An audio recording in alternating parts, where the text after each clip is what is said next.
Okay. Aku tuh Muslim sendiri di kelas. Yang lainnya tuh semuanya Muslim. Chinese dan nggak ada yang Islam. Tapi dari kecil itu nggak pernah aku dibully atau nggak pernah aku dibedain. Jadi aku dulu sering banget dibanding-bandingin sama orang. Bener-bener sering banget. Kalau kita ikut lomba, selalu dia yang menang, jadi aku yang kalah. Terus kalau misalnya kita ujian, selalu nilainya dia lebih bagus daripada aku. Menurutku aku tuh bisa disebut pahlawan karena aku udah melewati begitu banyak peristiwa pahit, begitu banyak peristiwa manis dari zaman dulu. Sampai akhirnya aku bisa berdiri di sini tuh juga nggak bisa dipungkiri kalau itu karena usahaku.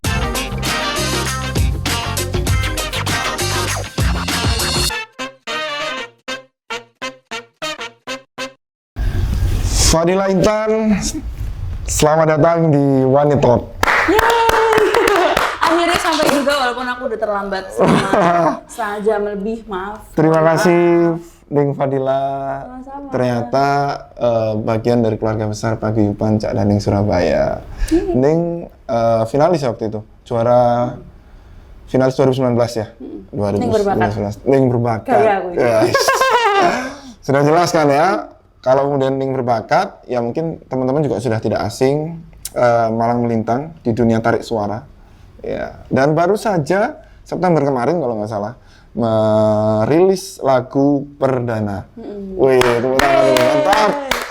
Akhirnya. Ya, mungkin seperti biasa kita nggak akan mengulik lebih jauh tentang apa yang sedang dikerjakan, tapi justru malah flashback bagaimana kemudian proses seorang Fadila Intan hingga berada di titik ini. Hari ini gimana kabarnya Fadila? Hari ini alhamdulillah senang, kabar baik walaupun agak rush karena buru-buru dari tadi, tapi alhamdulillah dapat kesempatan buat datang ke Wanita. Waduh, terima kasih. Kayaknya sudah akhir-akhir mulai September sampai sekarang masih sibuk promo ya? Sekarang posisinya di Surabaya. Kemarin kayaknya Malang dan seterusnya. Waduh, muter-muter. Waduh. Paling jauh di mana promo lagunya? Kemarin sih dapat kesempatan buat promo radio di Banten. Terus minggu depan ke Bandung sih. Semoga sehat selalu ya. Amin. Mantap. Fadila ini berarti pernah ikut salah satu kontes apa ya bisa dibilang ajang mencari bakat ya kan 2018 ya 2018. Nah, artinya sebelum Covid. Kalau kesibukan hari ini selain menyanyi apa saja? Sekarang kesibukannya pastinya mencari rezeki ya yang halal gitu. Sekarang lagi buka visit store, jadi sering untuk datang-datang ke grand opening toko-toko, terus kayak nge-review baju-bajunya atau kayak nge-review klinik kayak gitu-gitu sih. Selain itu juga lagi promo lagu buat single Siapa Dia juga, sama mau nyiapin juga buat single kedua yang nanti bakal rilis mungkin 3 bulan lagi. Wih, jadi jangan kasih kendor ya. Habis rilis lagu pertama siap-siap lagu kedua. Jadi kalau teman-teman mungkin sekarang lagi banyak dan sering mendengarkan Siapa Dia, sabar. Habis ini ada lagu baru. Ditahan dulu, dienakin-enakin dulu lah. Ya, emang menyanyi itu menjadi atau penyanyi ya cita-cita seorang Fadila. Iya, cuman sebenarnya bukan cita-cita dari kecil. Jadi cita-cita dari kecil tuh emang pingin jadi penyanyi, tapi waktu kecil nggak punya suara yang sebagus itu gitu loh, Cak. Jadi mungkin kalau ibaratnya orang kan ada ya, orang yang emang lahir dengan bakat udah 80%. Jadi 20% itu cuma tinggal ngasah doang. Nah, aku itu tipe yang mungkin dapat bakatnya itu cuma 20% dan kebetulan satu keluarga itu memang suka seni dan suka nyanyi dan akhirnya mendukung ke arah situ gitu. Dan jadi hasil sampai 100% sekarang itu 80%-nya hasil latihan, bukan karena bakat yang dikasih sama Tuhan. Berarti kalau sebenarnya teman-teman kan banyak sering, wah itu bakat kecil itu. Sebenarnya tidak semua berasal atau berhasil karena bakat. Iya. Apalagi kalau nggak diasah. Tapi pasti ada bakatnya. Tapi bener-bener dari yang apa ya, ngelatih banget, latihan banget gitu. Dan Fadila melakukan itu semua? Berarti sejak kecil atau usia berapa sudah mulai, aku kayaknya ada bakat di menyanyi nih? Sebenarnya dari kecil itu kita semua harus nyanyi. Bukan harus ya, karena Eyang itu penyanyi. Terus habis itu akhirnya keluarganya mama itu semua tuh suka nari Jawa, suka nyanyi, pokoknya suka berkecimpung di hal seni lah gitu. Dan akhirnya kita cucu-cucunya itu disuruh at least belajar gitu. Nah tapi kebetulan kok mama tuh kayaknya ngelihat aku kayaknya anak ini ada peluang deh, walaupun suaranya amburadul gitu waktu kecil. Dan emang satu keluarga aku tuh semua alhamdulillahnya emang bisa nyanyi gitu. Jadi dari aku kan bisa nyanyi sekarang, terus adikku tuh juga. Nah Syafira itu adikku yang di bawahku 2 tahun, dia itu lahir sebagai orang yang punya bakat 80%. Oke. Tapi dia adik. Jadi Yes. aku dulu sering banget dibanding-bandingin sama orang. Bener-bener sering banget. Kalau kita ikut lomba, selalu dia yang menang, jadi aku yang kalah. Terus kalau misalnya kita ujian, selalu nilainya dia lebih bagus daripada aku. Dan itu tuh, apa ya, cukup challenging waktu aku kecil. Cuman untungnya mama sama papa nggak pernah membandingkan kita, selalu nge-support dengan adil dan sama. Dan akhirnya karena omongan-omongan orang yang sering kayak, iya suaranya Fadila itu lebih jelek daripada Syafira gitu. Waktu kecil akhirnya itu kayak bikin aku pengen bener-bener buktiin ke orang kalau aku juga bisa beda loh, aku juga bisa bagus kayak gitu. Dan akhirnya sekarang kita menemukan jalan masing-masing di karir nyanyi juga. Wih, sama-sama nyanyi sekarang. Ya akhirnya sama-sama nyanyi, cuman akhirnya kita beda genre kayak gitu. Kalau Fadila banyak ke... Kalau kan sekarang kayak pop ballad gitu kan, sempat seriosa juga. Seriosa, Dan bener. waktu seriosa itu waktu itu bener-bener ajang dimana aku tuh pengen buktiin ke orang kalau aku tuh bener-bener bisa beda loh dari Syafira. Karena Syafira ini pop diva yang kayak festival, yang bener-bener suaranya tuh mungkin kayak Whitney Houston gitu. Dan itu adalah standar bagusnya dinyanyi, ya nggak sih Kak? Kalau misalnya lomba pasti yang menang kayak gitu. Nah waktu aku akhirnya ambil alih beda genre, itu aku bener-bener pingin kelihatan beda. Karena aku kayak bener-bener sumpek gitu loh, istilahnya dibanding-bandingin dari kecil kayak gitu. Tapi akhirnya sekarang udah nemuin rezeki di jalan masing-masing. Wih, mantap. Berarti Fadila berapa bersaudara sih? 5. Wih, 5? Iya, aku tuh berlima. Ada kakak cowok, itu bisa main gitar sama main piano. Terus aku juga bisa main piano sama nyanyi. Terus Syafira tuh bisa main harpa juga, main piano juga, sama nyanyi juga. Terus adikku Erin tuh gitar sama piano sama nyanyi juga. Dan yang terakhir Raina itu nyanyi sama main piano juga bisa. Keluarga musisi. Aziz bisa banget.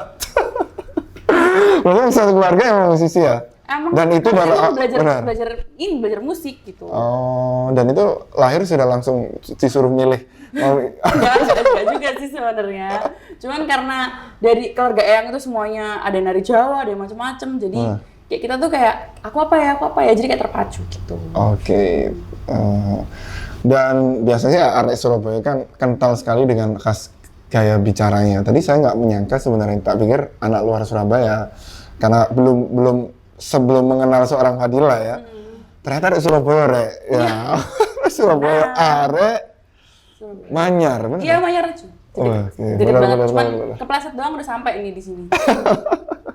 Ya, mungkin bisa diceritain Fadila, karena ya tahunya Fadila seorang penyanyi, tapi kan kita nggak tahu masa kecilnya seorang Fadila gimana. Ada nggak kemudian cerita-cerita yang mungkin berkesan ketika kemudian Fadila masa kecil seorang Fadila ya, khususnya karena tinggal di Surabaya. Mungkin waktu ada nggak sih sesuatu yang unik di masa-masa kecil Fadila? Apa ya, aku tuh bener-bener anaknya karena waktu dulu tuh aku sering banget dibandingin sama orang. Jadi lagu Ojo Dibanding itu terinspirasi dari Fadila? Bukan. Salah. bukan. Jadi waktu kecil tuh aku sering banget dibandingin sama orang. Jadi aku kayak bener-bener pengen fight untuk bisa tunjukin kalau Fadila tuh juga bisa loh gitu. Jadi dari kecil aku tuh selalu terbiasa untuk bener-bener tiap hari tuh nggak ada hari tanpa les. Jadi misalnya aku udah sekolah nih full day. Pulang itu masih les pelajaran, kadang plus les biola, kadang plus les balet dulu. Aku balet dari kecil juga, udah lulus juga baletnya. Dan kayak apa ya, bener-bener dari kecil tuh setiap hari nggak ada hari tanpa aku les. Walaupun Sabtu Minggu aku pasti ada les. Lesnya tuh ini kan, les akademik maksudnya? Enggak. Maksudnya les apapun musik. Ya? Iya, les bahasa Inggris atau bahasa Inggris, biola atau piano. Padahal sekolahnya full day. Jadi apa ya, walaupun aku tuh terlihatnya sebenarnya santai, tapi sebenarnya dalam hatiku tuh aku punya hati ambis gitu loh, tapi nggak kelihatan. Karena mungkin gara-gara dibanding-bandingin, jadi aku kayak pengen bener-bener buktiin kalau aku tuh juga bisa loh, jangan kayak gitulah. Aku pengen buktiin ke orang-orang. Akhirnya dari kecil tuh bener-bener setiap hari tuh pasti les, dan itu tuh bener-bener yang bikin aku sekarang tuh kuat gitu. Jadi aku sekarang dapat jadwal siapa apapun tuh kayak ya udah santai gitu. Karena udah terbiasa dari kecil. Ya udah terbiasa dari kecil kayak gitu. Itu sih yang menurutku dan akhirnya itu tuh nggak bikin aku nyesel sekarang. Karena waktu dulu tuh aku jarang banget bisa diajak teman-teman kayak ke mall atau bermain atau apa gitu. Aku selalu alasannya enggak, aku ada les, aku ada graduation day ballet, aku ada resital nari, ada resital nyanyi kayak gitu. Selalu aku nggak pernah mungkin pernah tapi sesekali gitu. Pada waktu itu aku juga mikir, kok aku segini padatnya ya jadwalnya kayak gitu. Tapi akhirnya sekarang aku kayak, oh ternyata ini maksudnya. Kalau misalnya sekarang aku udah gede kan malu ya, maksudnya kalau misalnya baru mulai untuk les piano atau apa, padahal sebenarnya nggak ada waktu terlambat sih untuk belajar. Tapi kan kalau udah gede kan ada rasa gengsi kan. Yes, benar. Dan sekarang aku nggak nyesel sama masa kecilku yang habis untuk les gitu.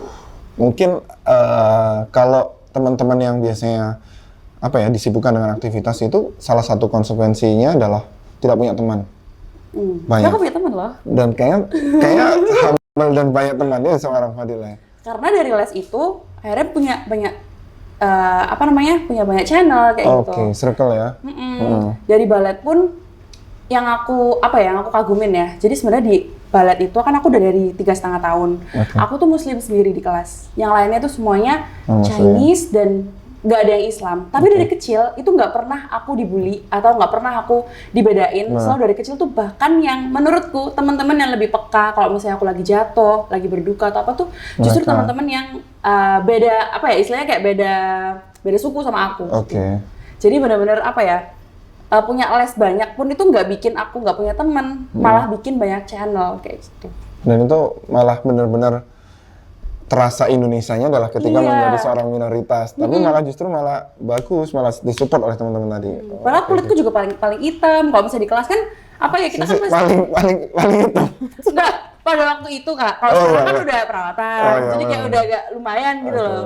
Waktu aku masih kecil tuh aku bener-bener yang gosong gitu, karena aku juga paskib juga di sekolah. Jadi kayak pramuka juga. Jangan-jangan ini juga maraton juga. Enggak sih, mohon maaf enggak. Tapi aku juga paskib itu juga kayak OSIS juga di sekolah kan. Jadi pas sampai ke kelas balet tuh kayak aku paling gelap sendiri. Cuman mereka nggak pernah ada intimidasi apapun ke aku. Jadi kayak alhamdulillah sih punya circle yang sehat gitu. Circle sehat dan dihabiskan waktunya untuk les. Lesnya apa aja tadi? Kan nyanyi. Benar, nyanyi satu. Nyanyi tuh seminggu tuh ada 3 kali, gurunya 2 beda. Terus habis itu ada piano, ada biola, ada balet. Kalau balet tuh waktu itu alhamdulillah masuk scholarship, jadi les baletnya tuh nggak bayar. Tapi seminggu itu ada 3 kali sampean. Sabtu minggunya tuh masuk untuk kelas anak-anak yang istilahnya nilainya bagus gitu, dapat kelas gratis. Terus habis itu apa lagi ya? Sempat les renang juga waktu itu. Macam-macam sih. Liburnya kapan? Gak ada, cuman hari Minggu tuh pun pasti kayak sampai jam 1 siang masih ada les, baru malam tuh kayak family time. Cuman emang keluargaku emang yang nggak kemana-mana. Maksudnya papaku kerjanya pada waktu aku masih kecil tuh nggak yang mobile kemana gitu, memang di Surabaya. Jadi emang family-nya masih utuh gitu, alhamdulillahnya. Oke. Iya, ngomong masalah orang tua nih. Kita sekarang lagi memperingati atau dalam suasana Hari Pahlawan. Iya. Dan Surabaya dinobatkan atau kenapa ada muncul Hari Pahlawan, salah satunya ada karena faktor peristiwa Hari Pahlawan begitu kan ya. Kalau sosok pahlawan seorang Fadila? Banyak sih. Banyak pahlawan. Itu banyak. Berarti sebutkan satu-satu atau? Cuman mungkin yang benar-benar berarti pasti Mama Papa lah.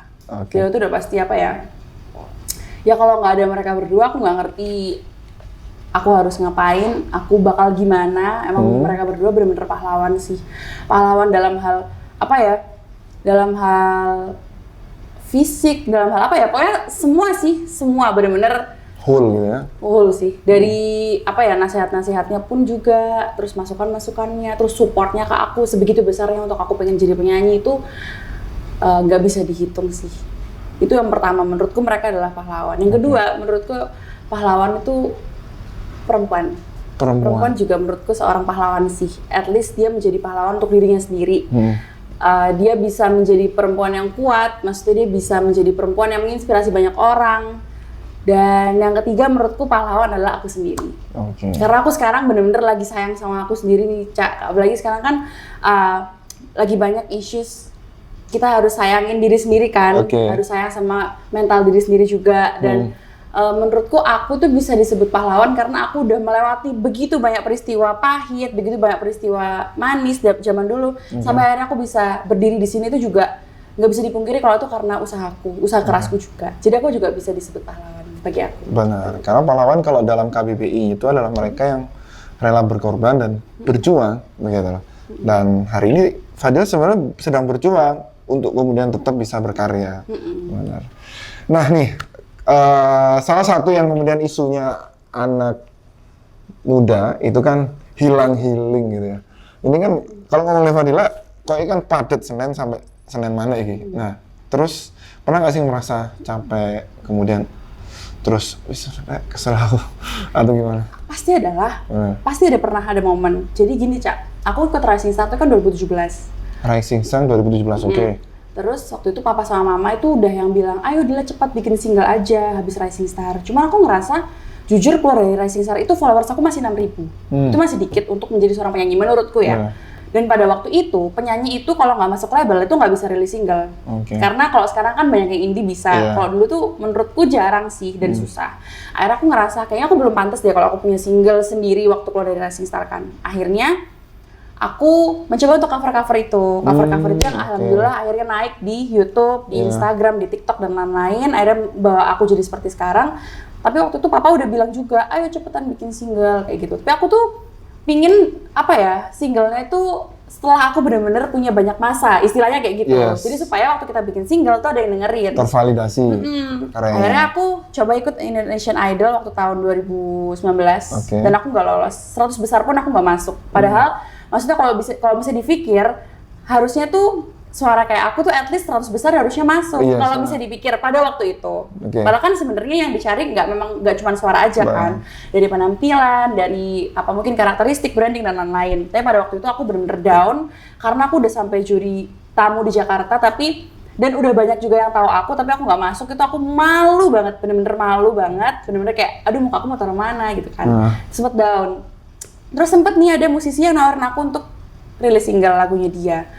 Ditawarin, udah fix nih mau rilis, tiba-tiba sebulan kemudian sebulan sebelum lagu ini tiba-tiba rilis, aku dapat kabar kalau tiba-tiba lagu ini tuh bakal dirilis sama penyanyi lain.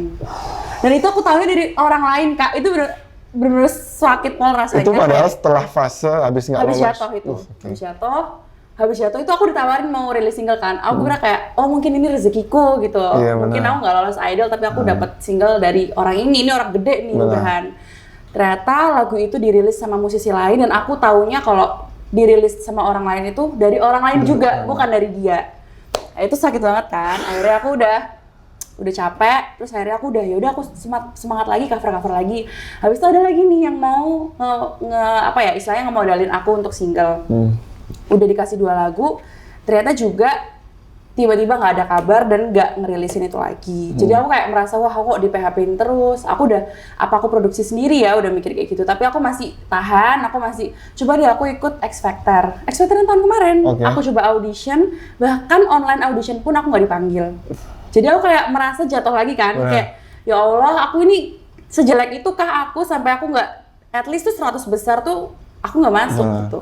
Akhirnya aku jatuh lagi, terus ada lomba di Amerika, aku coba ikut juga, aku udah audition dari 2 tahun lalu, tapi di-postpone karena COVID.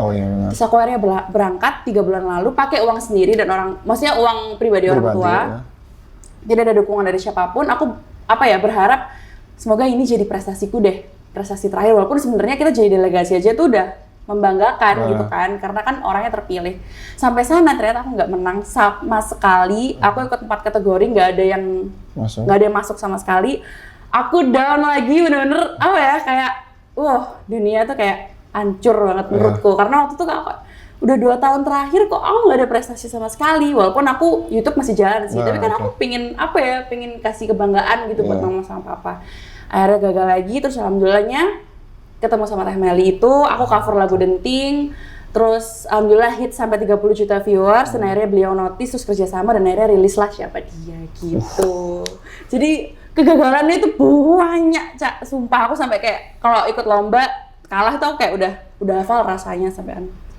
Dan itu mungkin tidak banyak diketahui orang, bahwa kemudian tahunya Fadila Intan adalah yang hari ini. Karena emang aku juga lumayan jarang untuk kayak ngupload kalau misalnya aku lagi sedih atau apa di Instagram sih. Karena kan aku nggak kepengen dibilang cari perhatian atau gimana kan. Walaupun sebenarnya sih nggak apa-apa kalau kita mau express our feelings, tapi aku pilih enggak gitu. Dan itu lumayan sangat mencapaikan gitu sih. Sehingga titik balik seorang Fadila adalah ketika bertemu atau ada kesempatan dengan Teh Meli. Iya, waktu cover lagu Denting itu yang benar-benar ngerubah hidupku sih menurutku. Karena waktu itu subscriber itu dari 50.000 terus tiba-tiba lompat jadi 200.000 pada waktunya kalau nggak salah nggak sampai sebulan, kayak benar-benar cepat banget. Dan rezeki dari lagu Denting pun juga banyak banget yang aku nggak expect kalau tiba-tiba kayak segini banyak ternyata dapetnya gitu. Kayak benar-benar nggak expect sama sekali, terus bisa kerja sama juga sama beliau dan akhirnya bisa rilis lagu Siapa Dia ini gitu. Oke, luar biasa. Inspirasi buat kita semuanya. Wah. Saya jadi sempat ini ya, ternyata prosesnya tidak mudah dijalani Oh ya, aku sempat juga ikut lomba online di Italia juga. Tapi ngirim video sih. Tapi bayarnya lumayan mahal sih, 5 juta. Menurutku sih mahal ya, 5 juta, tapi aku juga kalah. Jadi kayak, wah buaya wis Kak. Kalau misalnya kalahnya tuh kayak udah nggak bisa dihitung dengan jari lah. Oke. Terus kalau ngomong tadi, Genting berarti ya, salah satu video yang kemudian cukup fenomenal bagi seorang Fadila. Soundtracknya AADC. Oh, selain itu, kan cover juga ya? Kan cover sampai hari ini kan juga cover lagu. Yang paling berkesan lagu siapa yang kemudian di cover seorang Fadila? Yang pertama itu sih, kebetulan memang kebanyakan mostly lagu yang aku cover di YouTube itu lagunya Teh Meli. Karena emang kayaknya tuh marketnya tuh cocok gitu di YouTubeku, dan akhirnya aku sering cover lagunya beliau, dan beliau tuh bener-bener mengapresiasi banget musisi kecil yang nge-cover lagunya beliau. Jadi selalu diposting di social media, di Instagram, dan kita kan seneng ya, maksudnya penyanyi kecil diposting kan pasti followersnya naik, terus engagement juga tinggi, terus habis itu orang jadi bisa lihat, oh Fadila tuh suka cover ini toh, kayak gitu. Jadi itu lagu-lagu, kalau aku cover lagu-lagu beliau tuh benar-benar selalu diapresiasi sama beliau, dan selalu Teh Meli tuh bilang, makasih ya Fadila, kamu selalu covernya bagus, selalu ngomong kayak gitu. Oke, mantap. Kalau inspirasi menyanyi, selain keluarga atau orang tua ya, siapa inspirasi seorang Fadila? Sejujurnya aku tuh punya keinginan dari kecil pengen banget main di drama musikal. Karena aku suka banget penyanyi-penyanyi lagu Disney. Jadi aku suka banget Lea Salonga, dia tuh pengisi suaranya Princess Jasmine di Disney Aladdin, dan aku bener-bener mengidolakan dia banget. Yang penyanyi, yang nyanyi lagu Oh, New World. Iya, sebenarnya. Ya, tapi bukan yang baru ya, bukan yang Zofia, itu bukan yang versi aslinya. Itu aku suka banget. Aku juga suka banget sama Barbie. Jadi emang apa ya, mungkin kalau dibilang role model penyanyi itu suka banget jadi penyanyi-penyanyi klasik atau penyanyi-penyanyi opera-opera kayak gitu. Itu kalau di luar di Indonesia ada sosok yang kemudian menjadi figur seorang Fadila? Mungkin Teh Meli juga. Teh Meli, Terus habis itu aku suka banget Isyana Saraswati juga. Terus aku juga suka Teh Ocha. Jadi memang karakternya karakter suara-suara yang khas banget ya. Dan itu yang kemudian menjadi inspirasi seorang Fadila. Nah, kalau dalam waktu dekat nih, atau bisa dibilang mimpi atau cita-cita seorang Fadila apa? Buat konser sendiri? Pasti pingin punya konser sendiri, tapi kayaknya itu masih panjang. Tapi ya kita nggak tahu ya rezekinya dari Allah gimana. Karena tadi kan 1 bulan bisa secepat itu ya. Kalau lagi rezeki itu cepat, kalau enggak tuh juga, ini kok nggak naik-naik ya lagu ya, susah banget sih gitu. Mau ngeluarin duit buat promo juga, eman juga kan, kayak banyak duit sendiri. Pingin punya album sih, album dulu at least. Kan kemarin aku pingin banget punya single kan, karena sebenarnya brandingku tuh masih penyanyi cover. Nah, untuk merubah branding penyanyi cover jadi penyanyi yang beneran punya lagu sendiri, itu memang pasti susah dan PR-nya pasti banyak. Karena kan orang pasti ingetnya, Fadila yang nyanyi lagu Denting itu loh. Padahal sebenarnya aku udah punya single baru loh, judulnya Siapa Dia. Tapi kan nggak semua orang bisa langsung dengar kan. Dan itu benar-benar harus butuh proses dan harus sabar gitu. Jadi kalau mimpi dalam waktu deket sih aku pengen punya mini album mungkin. Kalau misalnya tahun depan aku bisa rilis 4 atau 5 lagu, udah bisa jadi tuh mini album gitu. Oke, dan targetnya 2023 berarti kan? Iya. 4, minimalnya sudah jadi. Soalnya kan aku udah umur 24 kan, jadi kayak kalau Oke. gimana ya gitu. Jadi pas nanti quarter life crisis kan biasanya orang 25 kan? Ini sudah langsung terjawab dengan mini album Fadila. Wah. Oke. Iya. Kalau kita ngomong masalah menyanyi dan bakat, tadi kan Fadila bilang bahwa bakat itu ya bisa sih, tapi tidak 100%, kadang perlu dilatih. Nah, dalam proses berlatih atau menempa diri seorang Fadila, pengalaman apa yang kemudian paling tidak pernah terlupakan? Waktu kalau untuk ketangguhan ketangguhan mental dan ketangguhan fisikku ya, waktu balet dulu sih jujur malah. Jadi waktu balet itu, ada momen apa?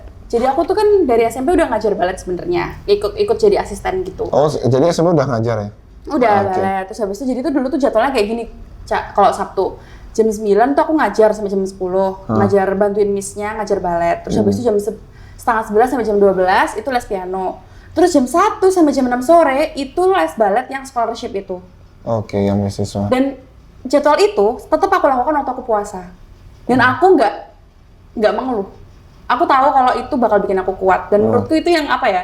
Yang nggak banyak bisa orang lakuin gitu loh. Dan aku waktu itu kok bener-bener sabar banget ngelakuin itu. Kalau misalnya pas puasaan kayak nggak ada yang perubahan, maksudnya nggak ada yang berubah. Aku tetap semangat kayak biasanya dan buka puasa ya tinggal buka puasa, makan, habis itu pulang les lagi atau gimana itu kayak fine gitu. Oh iya, karena kan ketika ngomong bulan berjalan ya ada bulan puasa, ya kan? Dan itu aktivitas justru nggak dikurangi, malah tetap bahkan cenderung ditambah juga ya. Jadi kalau misalnya sekolah kan malah pulang jam 12 tuh Iya, kalau misalnya puasa. Itu malah ditambahin tuh sama lesnya Hamisnya. Oh, Fadila pulang siang kan? Yaudah Fadila ini ikut ya private gini, nanti ikut recital gini ya. Aku kayak ya mumpung pulang siang sih ya udah, karena emang aku nggak ada goals untuk pingin macem-macem. Aku cuma pingin menuhin kegiatanku tuh udah bikin aku senang waktu kecil gitu. Oke.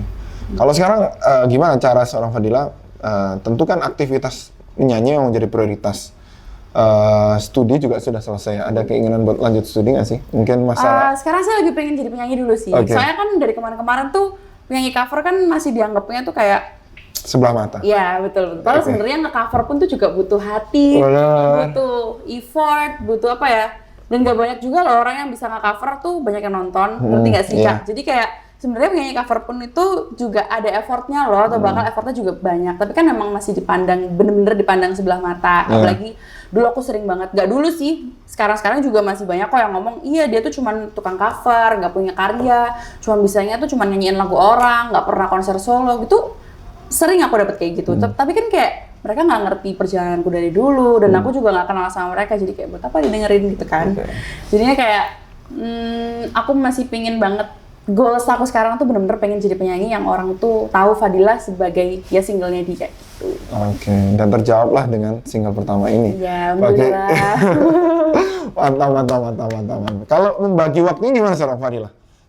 Dalam aktivitas kan banyak ya, selain menyanyi mungkin yang hari ini atau sekarang ini bagaimana seorang Fadila bisa membagi waktu supaya tetap fit, tetap semuanya jalan, dan tetap bisa strong? Sebenarnya kalau bagi waktu sih aku tuh simple. Ya apa yang deadline duluan itu yang aku kerjain. Sebenarnya kayak gitu sih. Kan sebenarnya apa ya? Prioritas ya? Simpelnya sih itu sih ya. Walaupun sebenarnya kenyataannya juga aku sering meleset. Jadi misalnya kayak aku lagi nggak mood, tapi aku harus bikin video nih yang deadline-nya tuh nanti malam ya. Kayak mau nggak mau ya harus dipaksa gitu. Nah itu cara artinya kan ketika ngomong masalah tuntutan pekerjaan, kadang ada di mana kita tidak sedang mood. Mood kita gimana? Itu benar-benar ini sih. Gimana cara menjaga mood seorang Fadila? Apakah minum atau makan es krim? Atau minum ini? Kalau aku sih bayangin orang yang udah mau nonton aku, udah jauh-jauh beli tiket buat mau nonton aku, tapi aku nggak mood, itu kan nggak enak ya. Gitu. Aku bayanginnya kayak gitu sih. Karena beberapa waktu akhir-akhir ini juga aku lagi ada dalam keadaan yang mungkin kurang baik dalam hal apa ya? Kesehatan? Bukan kesehatan ya, mungkin lagi banyak dapat kejadian yang nggak enak lah istilahnya beberapa bulan terakhir, dan itu mengharuskan aku untuk tetap senyum di depan banyak orang gitu. Apalagi waktu aku lomba di Amerika kemarin, itu lagi banyak banget nih hal-hal negatif yang terjadi ke aku. Maksudnya ya aku nggak bisa cerita banyak, tapi kayak banyak banget musibah yang terjadi ke aku pas waktu itu. Tapi mau nggak mau, uang udah dibayar, aku udah terbang ke sana, mau nggak mau aku harus tetap smile di depan orang, walaupun sebenarnya hatiku juga ada hancurnya gitu. Tapi kayak aku bayangin aja, orang tuh maunya lihat Fadila ya sebagai Fadila yang profesional, bukan Fadila yang cari perhatian gitu. Kalau emang mau aku misalnya kayak nangis-nangis di depan kamera atau gimana ya, itu bukan Fadila sih. Dan akhirnya ya meskipun apa yang ada di cerita di belakang layar, Fadila tetap berusaha tetap tersenyum gitu ya. Berusaha walaupun sebenarnya susah banget. Apalagi perasaan kan nggak bisa bohong kan, sama muka kan nggak bisa bohong. Tapi aku tipe orang yang agak gampang acting gitu. Kadang misalnya habis nangis gitu dipanggil orang ya bisa kayak, iya kenapa gitu, kayak nggak ada apa-apa gitu. Kayak gitu beneran sih. Iya. Dan tidak berat menjadi seperti itu ketika misal harus terus menampilkan sosok Fadila yang bahagia. Berat sih. Cuman aku tipe yang nggak suka ngasih beban sama orang juga. Jadi kalau misalnya orang-orang lihat aku nangis pasti ditanya kan kenapa dan gimana, dan pasti aku harus jelasin. Aku juga kurang terbuka juga sama orang untuk cerita-cerita pribadi. Jadi emang lebih baik untuk menjadi Fadila yang terlihat bahagia gitu. Tapi kalau secara pribadi, cara mengatasi ketika sedih atau gimana, apa yang biasa Fadila lakuin? Apakah kemudian ke kamar kemudian? Iya, pasti aku I need space buat sendiri gitu mungkin. Kalau misalnya aku lagi pengen nangis, ya udah nangis aja, nggak apa-apa. Yang penting nggak melakukan hal-hal yang mungkin membahayakan kayak gitu. Iya. Cuman kalau misalnya pas lagi butuh sendiri ya sendiri. Karena aku sebenarnya tipe yang jarang, kan ada cewek yang kalau misalnya sedih curhat sama temennya, kalau yang sedih curhat sama mungkin mamanya. Nah aku tuh bukan yang kayak gitu. Aku tipe yang kalau misalnya sedih ya udah aku nangis sendiri, selesai ya udah. Karena sebenarnya masalah sebesar apapun yang bisa nyelesain itu kita sendiri sebenarnya, ya kan. Jadi kayak kalau misalnya kita nggak usah nge-share negative vibes dari kita, kayak ya udah nggak usah. Gitu. Ada tempat khusus buat? Ada. Mau di ruang kucing. Oh iya? Karena aku punya banyak kucing di rumah. Di rumah. Jadi kalau misalnya aku lagi sedih, aku suka main sama kucing gitu, dan itu kayak bikin aku ya agak happy lah. Oke. Kalau waktu-waktu khusus gitu ada yang memang ya harus aku needs waktu buat sendiri nih? Kalau waktu khususnya sih nggak ada. Karena sebenarnya aku pulang dari misalnya aktivitas tuh biasanya astagfirullahaladzim. Pulang dari aktivitas tuh biasanya malam sih. Iya. Jadi mungkin waktu-waktu pagi, sedih itu ya sebelum aktivitas. Mungkin kayak jam 1 gitu. 1 pagi. Mungkin kalau emang lagi waktunya sedih ya. Tapi kalau enggak ya enggak. Oke. Paling malam pulang jam berapa? Aku sih biasa sih pulang jam 12 malam, setengah 1 gitu sih aman. Mantap. Iku rek pengen tadi seorang Fadila yang kemudian hari ini sangat tampak dan ya bisa dibilang berada di posisi sekarang gak gampang. Ya loh sing ngomong alah itu karena iki karena gini gak ada. Waduh. Ya emang cover sih, tapi juga pakai effort loh. Benar, ya. Fadila, waduh gak kerasa ya, ngobrol terlalu seru, sudah hampir 30 menit lebih. Tapi terima kasih sekali lagi, Fadila sudah mau mampir ke Money Talk. Satu lagi terakhir, pesan nih buat teman-teman yang, kalau hari ini kita ngomong generasi, Fadila berarti masuk generasi Z. 98, apa ya? Oh masih generasi milenial, generasi Y. Iya, generasi milenial dan generasi Z lah ya. Tentang arti perjuangan, karena kita ngomong masalah Hari Pahlawan, Fadila. Apa yang kemudian pengen disampaikan pada teman-teman? Arti perjuangan ya? Iya. Arti perjuangan itu luas sih. Ada sakit, ada air mata, ada bahagia juga, ada pengorbanan juga, dan arti menurutku itu bisa sangat berarti kalau kita bisa menghargai diri kita sendiri. Jadi kadang-kadang kan orang mikir kayak jadi Fadila itu gampang kan, padahal sebenarnya kan susah banget kan di belakangnya. Jadi kita harus menghargai usaha kita itu supaya kita bisa happy ke depannya gitu.